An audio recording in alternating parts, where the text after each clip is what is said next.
What's up, everyone? We are live. It is the first episode of Playmakers Football Betting Show. It is me, Sheffield Shuffler, aka Peter, here with JJ taking the points. Gruden, what's up, JJ? What's going on, man? Excited to be here, man. We have football right around the corner, less than 24 hours away till kickoff. I'm pumped up, dude. I don't know about you. I know. I see you and talk to you every single day, so it's like I'm pretending like I never get to see you, but I'm so excited. Football is tomorrow, JJ. Probably not going to get too much done during the day. What do you think? I don't think I've gotten much done throughout the whole week. I mean, just looking at the board for Sunday, salivating over it, along with the game on Thursday. I mean, we had college football. I was still hungover for that weekend, too. I mean, it's just been football, and I don't plan on doing anything else this weekend but watch it all the way through. I'm pumped up. I'm ready to go. I am very excited, yes, obviously for the fantasy aspect, for the betting aspect. So for everybody watching first time, this is the official Playmaker Football Betting Show. Me and JJ are hosting this. We're going to go over the NFL slate of the week. We'll start, we're recording on Wednesday nights. We drop the podcast Thursday, so you can listen to it Thursday, get the picks for games Thursday, and then the entire slate for the weekend. So that's what we'll be doing. We're giving our best bets and DFS lineups, players you should be targeting, as well as maybe some fantasy stuff. But that's what we're going to be doing here. We're going to be talking betting. We're going to be talking football. Pete, let's just hop right into it. First and foremost, before we get into our picks, I got to hear something from no you first. foreplay. Wow. I don't like the foreplay, man. I like to hop right in. My wife knows that too well. I lost 2 minutes in the bedroom, and she hates that more than anything. But anyway, let me go ahead with this one. I need your biggest hot take of the season so far. We haven't had a game yet. I want to hear your biggest hot take of the year so far. I don't think it's that much of a hot take, but I mean, it could, because I don't know the last person who did it. I think Josh Allen wins the MVP and wins the Super Bowl. So you got a guy here, JJ, you may know this a little bit. If, someone has broken your heart, how mean and hardened you become. So last season, obviously, Josh Allen had his heart broken by the Chiefs in that overtime. He didn't even get a chance to redeem himself. I think that's going to stick with him. I think he's the best quarterback in the league. I think he gets the MVP and a Super Bowl this year. And it'll be the first time since, I don't know, you can tell me, because I don't know who it is. I mean, yeah, it's crazy to think that. I mean, I feel like everybody who I've seen, everywhere on social media, across NFL Network, ESPN, they all love the Bills to win the Super Bowl this year. And you know me, I hate seeing that many people on one specific team. Can they do it? I think so. They are definitely talented enough. I mean, Josh Allen has a chip on his shoulder, but I mean, is their defense going to be there? Is their defense going to be there? Because that was their Achilles heel last year. You don't let up 3 points in 13 seconds and expect to be any good this year. I mean, they had to do something on the defensive side of the ball. They got Von Miller and some other guys on that defensive side. But with that being said, who knows what can happen? But I got to lay some knowledge on you here, man. This is my hot take of the year, and you're not going to like it very much. All right? Tell me. The Philadelphia Eagles are not going to be who everyone says they're going to be. Do you like that, Peter? You're in Philly now.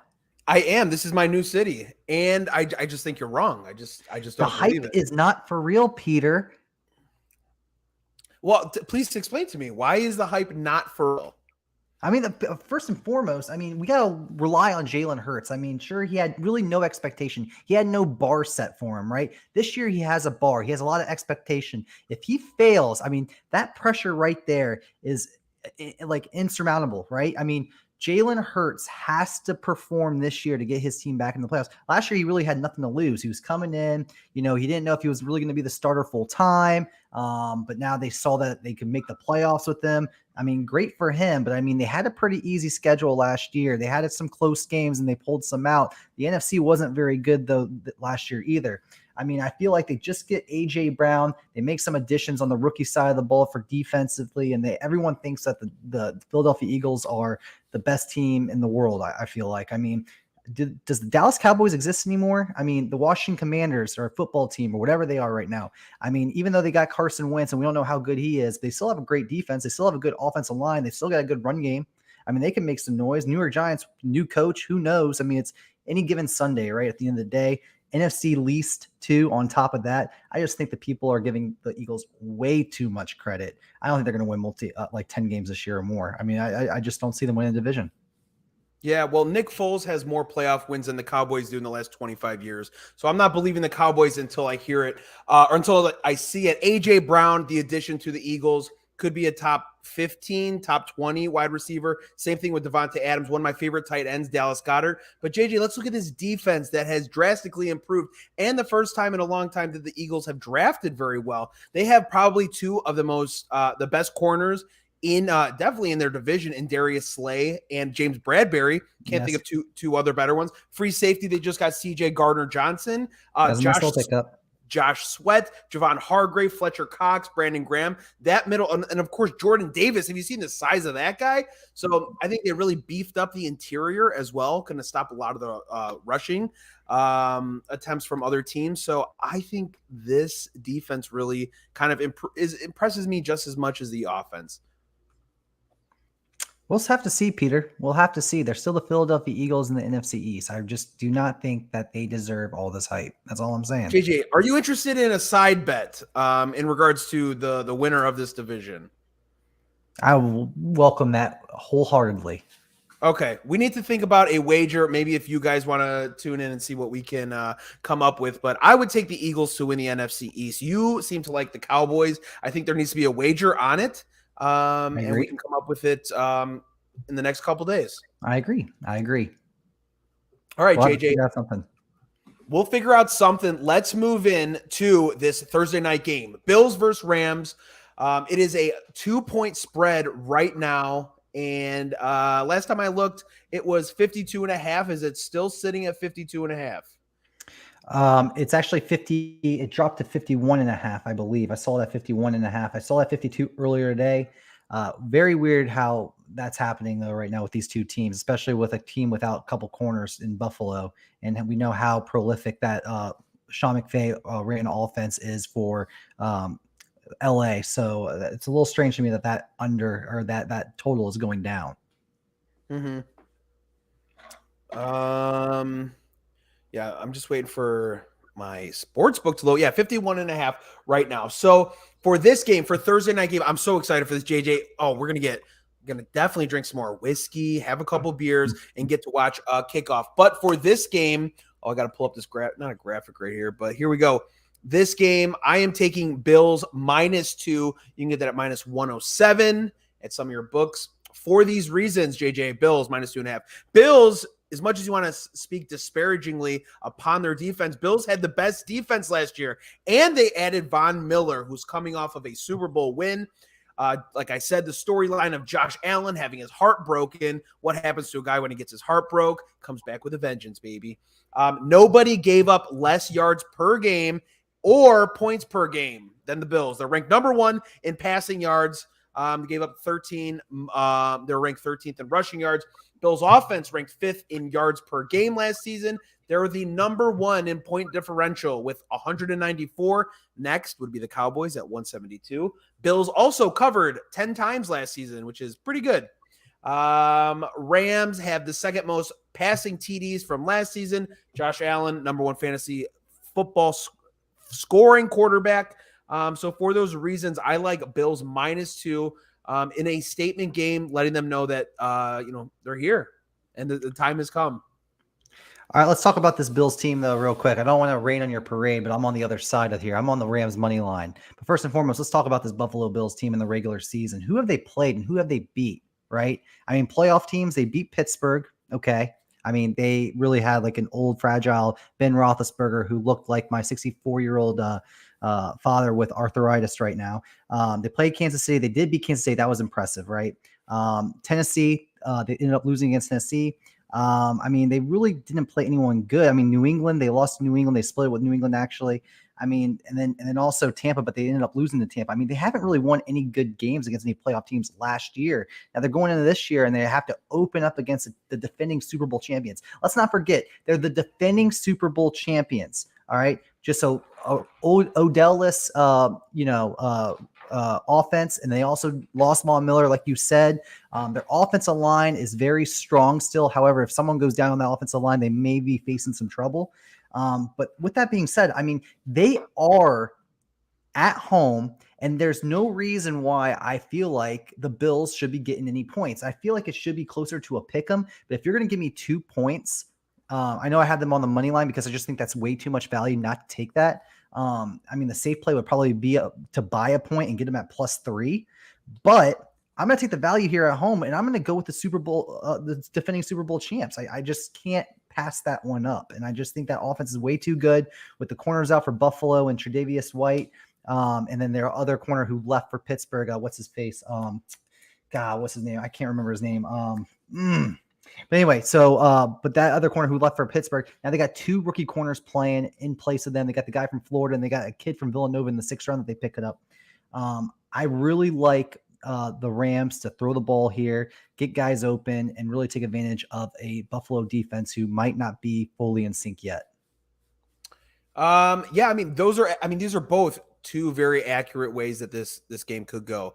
Obviously, what would you say? I would say the pathway for the Bills win is getting stops, is kind of stopping this Rams offense, because I think the Rams are going to have to keep up with the Bills offense as opposed to the other way around. Would you agree with that?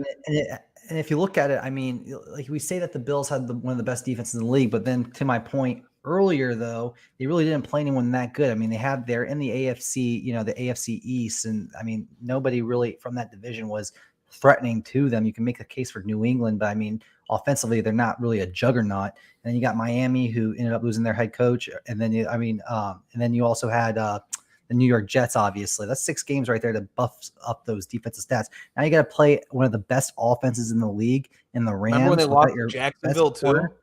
What was that? Remember when they lost to Jacksonville too? They did lose to Jacksonville, yeah. But hey, their defense played good that game. I think they only gave up 10 points or whatever it was. 9 points. But I just don't think that I just think that this is just a weird, sketchy line, and I gotta go with the value here on the Rams. Okay. So we are both on opposite sides, kind of. Yep. You're not gonna take the points or anything. So let's look at best props for this game. I have a prop in this game. I think the best one for me is Josh Allen over 35.5 rushing yards at -130. Only 5 games last season did he not hit this number. With the pass rush in the Rams, I can see him kind of finding a lane and taking off. And again, he picks up a lot of yards on the ground every game. Like I said, only 5 games last season, he didn't eclipse this number. So especially this first game, I can kind of see him, feeling some swag and just taking off. So I think 35.5 is not unrealistic at all. And I'll pay for that 130. I see your over 35.5 rushing yards for Josh Allen. Now I'm going to look at the other side of the ball with Los Angeles Rams and Matt Stafford, and I'm going to be taking his under 1.5 rushing yards here, Pete. Look, this guy's got some weapons to throw to, right? I don't see this guy running. If I see Matt Stafford run, it reminds me of my 2-year-old just learning how to walk the first time. I mean, you can't really scramble anywhere, right? You got Von Miller coming from the outside. You got some other good defensive linemen and outside linebackers tracking him down. I don't see him really trying to use his feet to gain some yards, but instead, like I said earlier, you got a couple rookie corners. The safety game is not too strong. I really feel like they're going to look for openings in this defense, and they're going to try to use them as much as they can. And let's not forget Cam Akers. And I think a lot of people are shitting on Cam Akers, and I think it's blasphemous. I think he's a really good running back, and they're going to find ways to get him involved too. He's a great pass catching back. He's going to be a every down back as well. I love Cam Akers, and I just don't see the need for Matt Stafford to use his feet at all. And maybe he takes some kneels at the end of the game when my money line pit hits as well to reduce his yardage. Yeah. One thing I can say about Cam Akers is that guy busted his Achilles and was back in 8 months. And I've seen Mike Trout hurt his knee, and he was gone for double the amount of time. So Cam Akers, dog. And people are saying oh, he's coming back from injury. Bro, he already came back from injury. He came back from injury and won the Super Bowl. How do people even allude to that? I don't understand. I mean, the guy's kind of equate it to the same as when Kyle Schwarber came back from tearing his knee, played in the World Series, helped them win a World Series, and then you're concerned about him this offseason. You're like, he's coming back from injury. Not the same. Yeah, right. Exactly what I thought of. Sense. Yeah. It makes 0 sense. All right. Well, that sounds good for that Thursday night game. I'm on Bills -2. You like Rams money line. We got that Josh Allen rushing over. JJ likes Stafford rushing under. Now, let's get into the juicy stuff. The juicy stuff. It's got the juice. Shout out Kyle. It's got that dog in him. Dog. Got that dog inside of him. All right, JJ, we're going to go back and forth, okay? We're going to go with our favorite picks for this weekend slate. And if anybody wants to chime in on the comments, feel free. We can address those as well. But for this game, I am taking the Ravens -7 at -105. Ravens are playing the Jets. I will actually be in the parking lot of that game doing content for Playmaker, so keep an eye out for that. Milf Hunter, quarterback, is out. Joe Flacco is going to be playing for the Jets. So Jets finished 24th in touchdowns scored last season. Not good. Lamar Jackson finished as QB 15 last season, and he missed 5 games. Baltimore averages 145 rushing yards per game last season, which was 3rd best in the NFL, and that was without a healthy running back core. Everyone is back. Jets ranked 25th in rushing yards per game last season. They look to change that. Obviously, they got Breece Hall. Ravens are 5-1 against the spread in their last 6 games in week 1. Ravens got that weird shit going on with their preseason games, and now I saw that they're 5-1 against the spread in their last 6 in week 1. Ravens ranked only gave up 13 rushing TDs last season, 7th best in baseball. So they only give up 13 rushing TDs, 7th best in football. So for me, I just see the Ravens kind of just handling business here in New York. JJ, your thoughts on this game? You know, if you're going to be at the game, Peter, and you're going to be taking the Ravens -7, I better see you in some freaking purple. Well, I'm not going to be at the game. I was going to go to the game, but I did have different plans. Well, so I think you should still wear if you're going to the tailgates and everything, I think you should still be ballsy and wear the purple and gold or whatever the colors they are. I want to get a shirt, that says Ravens -7, because then that'll draw people who are taking the opposite side or the same side, and then you can kind of engage with them and be like, Ravens -7, right? And kind of go from there. So we'll see. I think that's more disrespectful than just wearing a jersey, man. You're just rooting for the Ravens to win. You're going to say now that the Ravens are going to win by 7. You're freaking crazy, man. Right. Well, wait till we get you out here in a Cowboys jersey. Yeah, that's what I'm going to do soon. I'm going to do that. I am going to do that. If it's not a Cowboys, it's a different team for sure. But no, I do like that play, Pete. I do. I think the Jets won't be able to keep up with that offense, and I think Baltimore's going to keep them off the field with their style of play, their run game, their read options, and everything like that. So I do like that play. I think the Jets stay off the field, and the Ravens win in a double-digit fashion on the road. Mm-hmm. All right, JJ, give me what you got. Your first play. All right, let's go ahead. This is going to be an unpopular play, which I love, but let's go ahead and look at the end of the day of the 2 teams on both sides of the ball, though. I got Cleveland Browns +1.5 against the Carolina Panthers. I think a lot of people are going to be thinking that this is Baker Mayfield's revenge game. No Deshaun Watson for the Cleveland Browns. Jacoby Brissett's in. But Jacoby's no slapdick either, man. He comes in and he plays hard. We saw what he could do with the Dolphins. We saw what he could do with the Patriots. Now he comes into this Cleveland offense, and he could probably move the ball. He's got weapons to do. He's got Njoku. He's got now David Bell, the rookie. He's got Amari Cooper. He's got these players around him, Austin Hooper. He's got all these players and tools around him to be great. And not forget, he's got Nick Chubb and Kareem Hunt in an awesome offensive line. I mean, quarterback play aside, I think your below average quarterback could win with the Cleveland Browns against the talentless Carolina Panthers. I think this is way too overvalued for the Panthers. I don't think they're any good, and I think people are hammering the Panthers in hopes that Baker does get his revenge. But with that being said, at the end of the day, that defense for Cleveland's way too good, and I think Baker Mayfield, like Sam Darnold, is going to be seeing ghosts. I like the Cleveland Browns to win straight up, but I do have them +1.5 just for a little insurance against the Panthers. Yes, Browns. I think they were ranked 11th in touchdowns given up on defensively. I'm just looking at some notes here. But yeah, like you said, Jacoby Brissett, like you said, no slapdick, right? I mean, he can kind of manage a team, manage an offense, and when you have that great of a ground game, you don't have to rely so much on third and longs, right? Yep.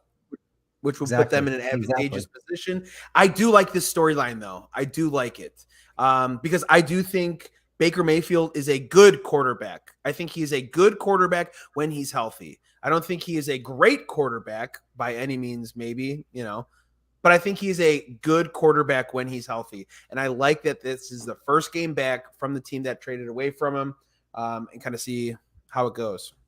I think this is a huge game for Baker at the end of the day. It's a huge, first off, it's the first game that he's taken under center for Carolina. He's the starting quarterback. He's going against his old team. There's pressure there because he wants to perform well. I just think that this is like one of his bigger games in a long time, man. And I just feel like if he doesn't perform to expectation, it's going to be a long day for the Panthers. And already it's not looking good from the offseason moves that they made. I mean, they had to go with a different quarterback. They had to go with Baker Mayfield, short time in training camp. And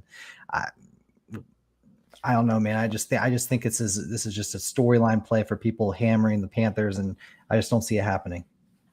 I think he looks good in that Carolina blue, man. I was watching him in this during preseason stuff. He looks good. I think he looks good. And now that he's healthy and he doesn't have, any labrum problems or shoulder issues, I can see him, finding some success in this offense. You got when healthy, you have the best fantasy running back on your team in Christian McCaffrey, right? Yeah. The best, when healthy, the best fantasy running back. So, I mean, that's a huge addition to the offense, and that takes pressure and alleviates, like I said, a lot of those third and longs. You can dump them down to him. He can pick up all those yards, keeping you out of third and longs, which obviously, adds more pressure to you. But yeah, I'm excited. I love this. I just love all the storylines that we have coming into this upcoming week, Yeah, and Pete, speaking of storylines, I'm disappointed with Progressive and how they could not come up with a commercial of him moving out of the stadium. They really dropped the ball on that one. Yes, I saw signs. What is it like? Hauling by hunks. Where they have those college kids come and move all your shit out of your house. Man, they missed a good opportunity. Yeah, were you a hunk, really? Oh, dude, I had my shirt off, man. My 6-pack flowing, 6-pack of jelly rolls. I was looking good, man. Dang, dude, I would have paid double for you to show up at my house to move my shit. All right, JJ, he's got Browns plus 1.5. My next game I'm looking at here, we're going back to Chicago, my Chicago Bears, but I'm going to be on the opposite side there. I'm looking at 49ers -7. Get that at -105 for the following reason. So 49ers averaged the 7th most yards per game last season. They can move the ball, okay? Bears gave up the 3rd fewest passing yards last season. Bet you didn't know that. But they were tied for 7th most passing TDs given up. So it just kind of shit the bed when it comes down to it. In the red zone, in this spot, I would normally take the Bears +7, but last season when they played, Bears were +4.5, and they lost by 10. That game was finished 22-33. I don't see any reason this time would be any different. 49ers, 12th most touchdowns scored last season. Bears, 4th worst in football. So 2 different teams going in the opposite direction. Bears gave up the 10th most rushing yards last season. 49ers are good at rushing the ball, so I don't see that changing in this game. I'll lay -7 with the 49ers here. I think it could be, again, close to like a 10-point game. Mm-hmm. And, you say that, the Bears were, 3rd in the league in giving up passing touchdowns? Or is it passing yards? Were last season they were tied for 4th worst in football for touchdowns scored. So fourth fewest. Okay, I thought I heard something where you said about the passing yards, but because I was going to say, they're probably not giving up a lot of passing yards because the other teams are doing such a good job running the ball. Why just escape from that run game plan? That's you know correct. What I mean? I said, they gave up the 3rd fewest passing yards, but they had like the 7th most passing TDs given up. So, like you said, yeah. Very interesting. Very, very interesting. Yeah, I mean, I think the Bears are awful. They're really, really bad this year, and I think that's not. It's just, I gotta see how Trey Lance is, because in the preseason he wasn't very exciting. He had one good game. I think it was against the Packers, but then when he came back in again for his third preseason game, he wasn't anything really spectacular. He got pretty much shut down. I forgot who he played. It was the Cardinals. I can't remember who he played last. No, it wasn't. It wouldn't have been the Cardinals. But no. How much do you trust in Trey Lance? Trey Lance for 49ers. Yeah, how much do you trust in him? I think he's going to be good. I think he can honestly win MVP just because he's that type of player. He comes could win in, MVP? He could win the MVP. I do. I do think he can win MVP. If he can win the division, and if he can You've win, seen enough from him? I haven't seen anything from him. But I mean, I know Kyle Shanahan, and I know Kyle Shanahan's not going to pull Jimmy Garoppolo, who took him to the playoffs, who won a game in the playoffs, and he's not going to pull him to start a second-year quarterback who's only saw the field like one, maybe two games. I think he's got big plans for him. And the best thing about Kyle Shanahan is he can scheme up a lot of different looks for different players. He did well with RG3.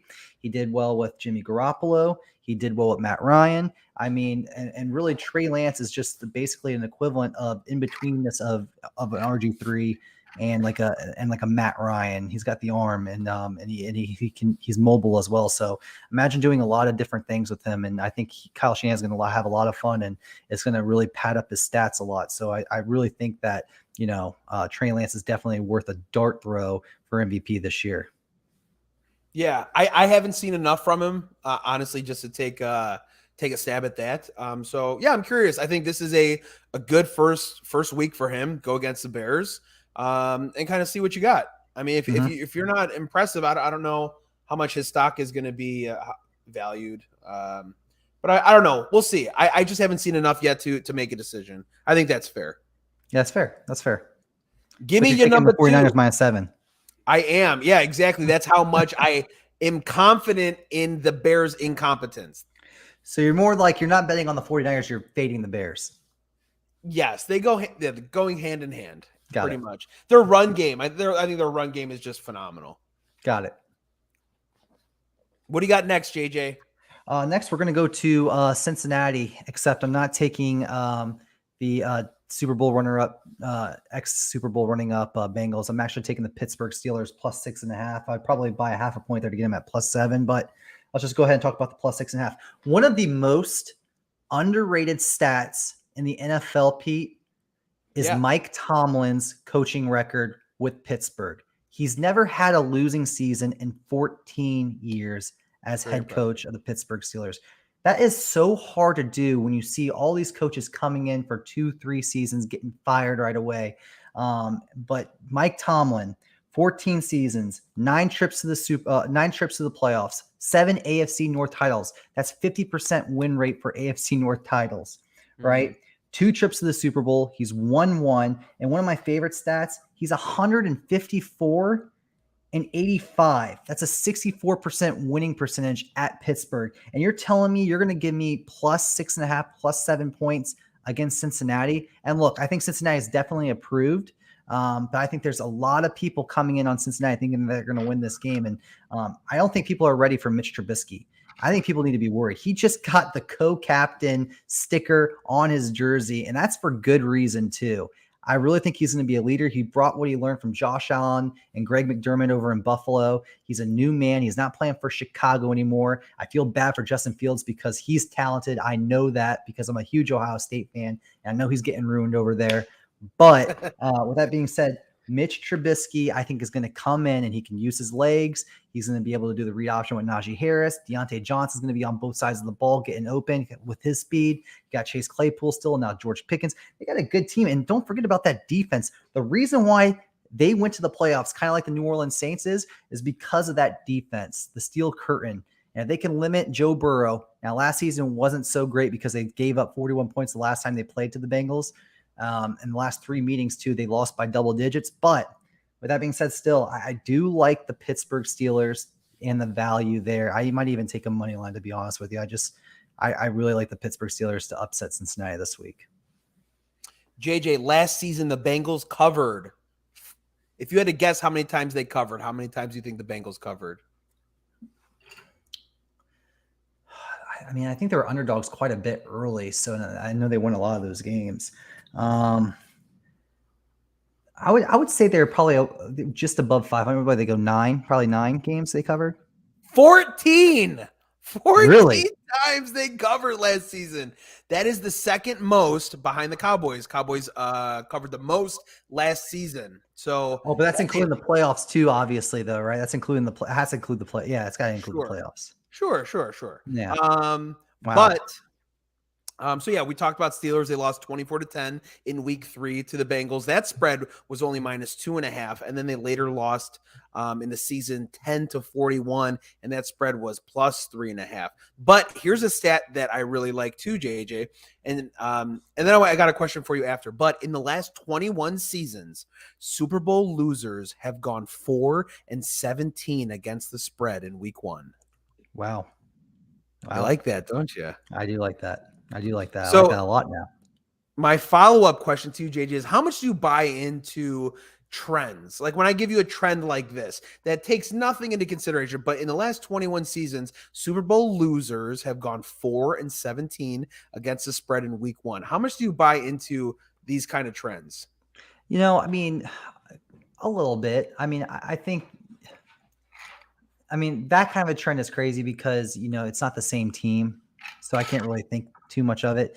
I do take in more consideration of the 14 wins against the spread last year for Cincinnati.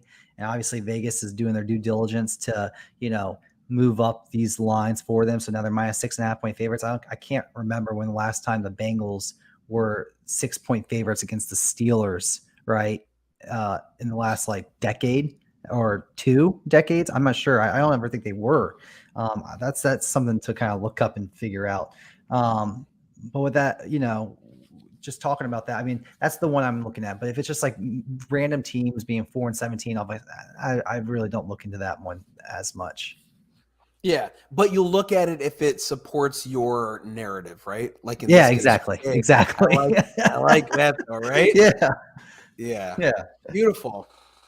All right. But well, you can pretty much find a stat for any kind of narrative, right? If I wanted to find a stat about why I like the Browns like plus 1.5 on opener, I could probably look it up. All the Browns in the last 20 starts to the season on the road are 16-4, which is not true because they sucked the last 20 years. But I'm sure I could find something. I could dig some kind of gold up. Sure. Yeah, but it's always just interesting to kind of just see those trends that really don't make any sense, but you're like, why is that? Mm-hmm. So yeah, that helps you with confidence in your pick. My last pick here, go with the Eagles. Eagles, go Birds. Yeah, you are chalky, Peter. You are chalky tonight. I'm disappointed in you, man. I need you to come up with some more underdogs next week. And we're getting the Birds at -4. You can get that at -110. Yeah, dude.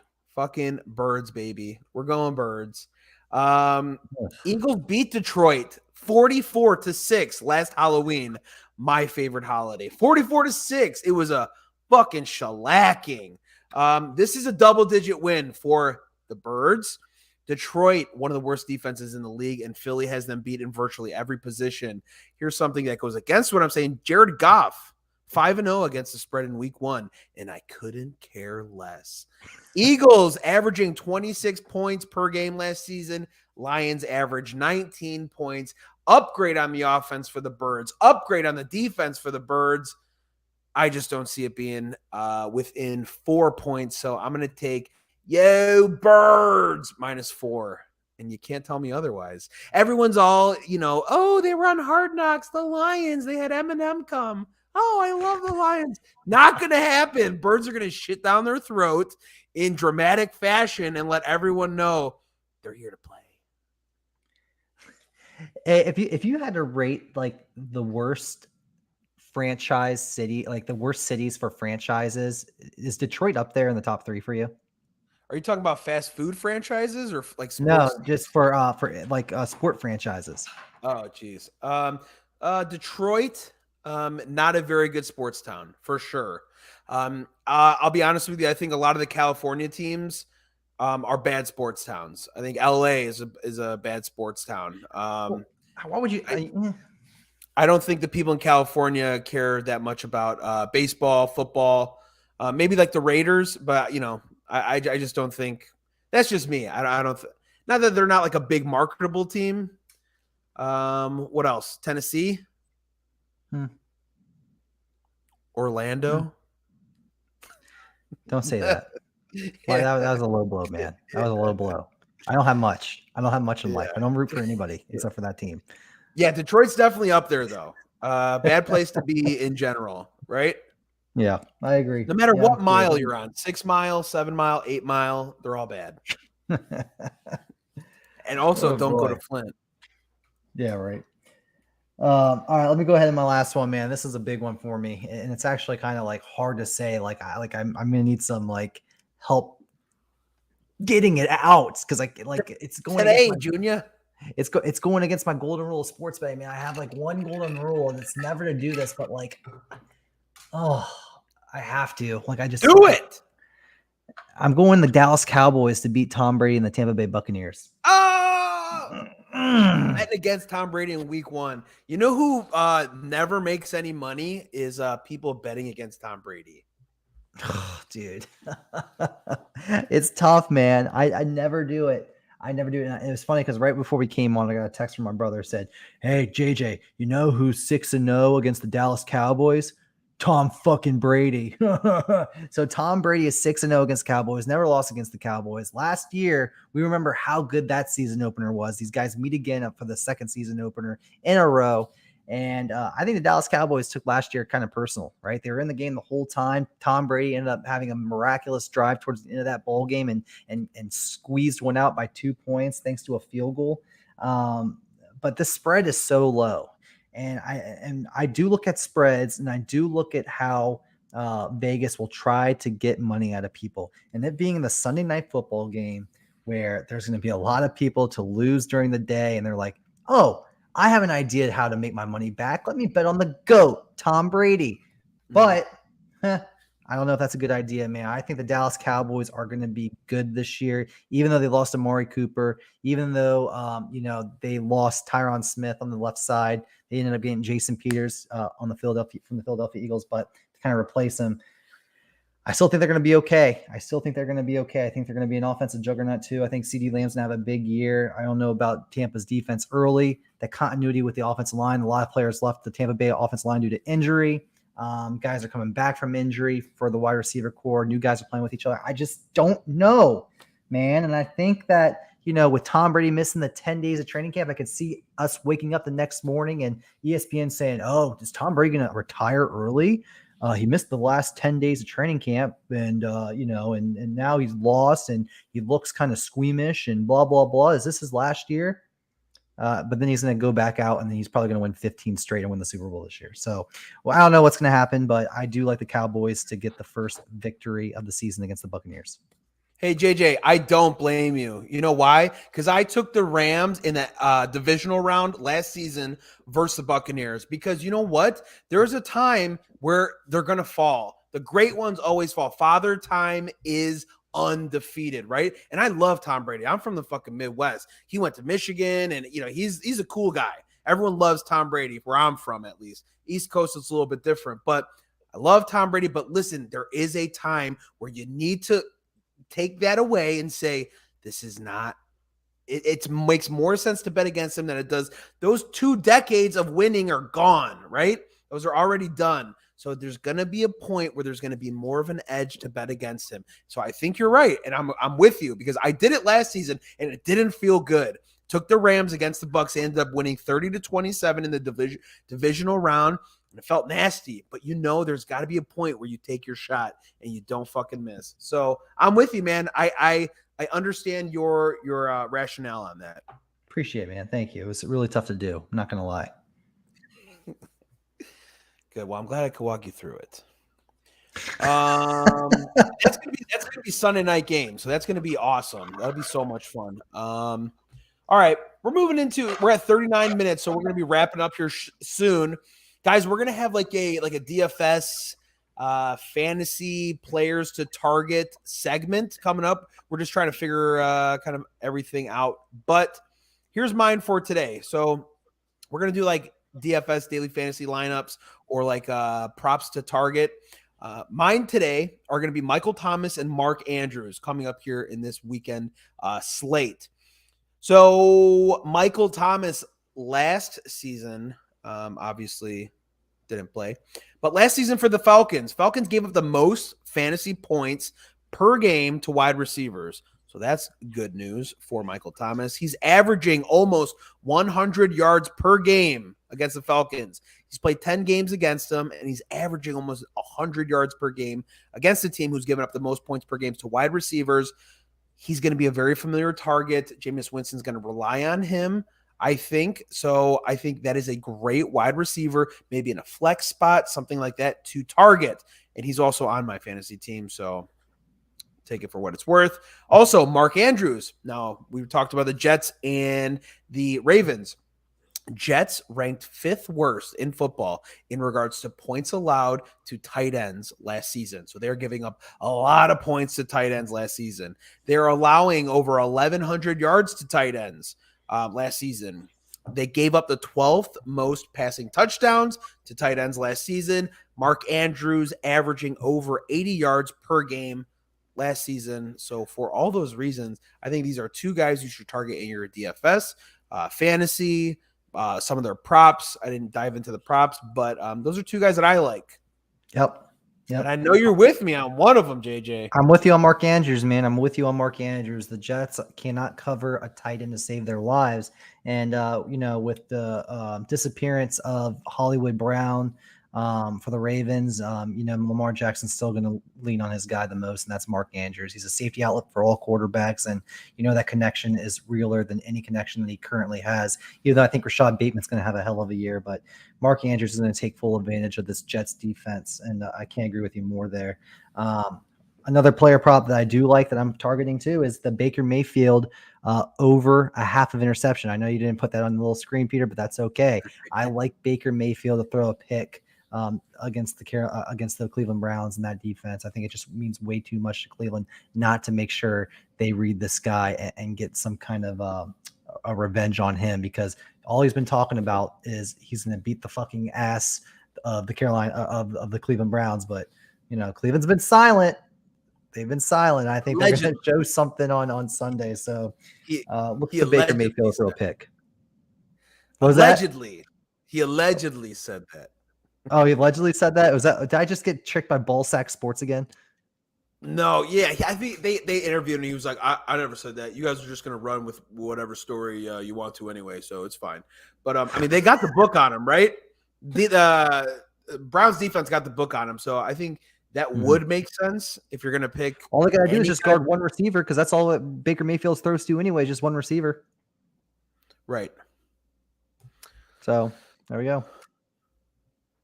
All right. So that is those are the picks for today.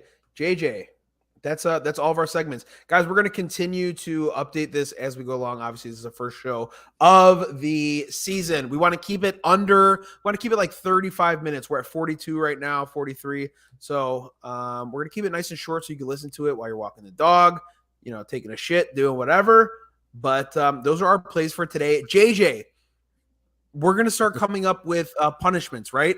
So we're going to keep a tally of our picks and who had the most right, who had the most wrong. And we're going to do a couple punishments that we can do on our social pages. Okay. I like it. Very family-friendly stuff. Like if I were to win, I want you to go into Target and pretend you lost your mother. You'd have to wander around. Mom? Should I go up to the customer service and ask for, can you page my mom, please? If you're the mother of taking the points, can you please come up to the front desk or to the front? Stuff like that. Exactly. All right, JJ. What was that? Oh, no, go ahead. No, go ahead. What did you say? Oh, I was just saying, okay. Yeah. All right. I'm down. But I think that's a fair punishment for both of us. I think we let's take a small sample size. Okay. We get 3 games each. Let's do the first 3 weeks of the season, worst record of the first 3, the loser has to do that. Is that bet? I like it. And and then we could also maybe even throw it out to the followers and see if they can come up with some good stuff. We can think of some other punishments, and we can let them vote on the punishment for the next 3 weeks. I'm willing to shave my head. Yeah. That's a big ask. It's really not. If you see what's I know, going on up there, no, it's not. it's not a big ask. Be a big gust of wind could take it off at this point. But all right, JJ. Well, I will see you next Wednesday then, right? All right, sounds good, man. This has been Playmakers Football Betting Show. We'll do it Wednesday nights. We'll release this on Apple Podcasts, Spotify tomorrow morning, so you can listen to it all weekend. Go over all the stats and information that me and JJ said, and we'll catch you later. 45 minutes.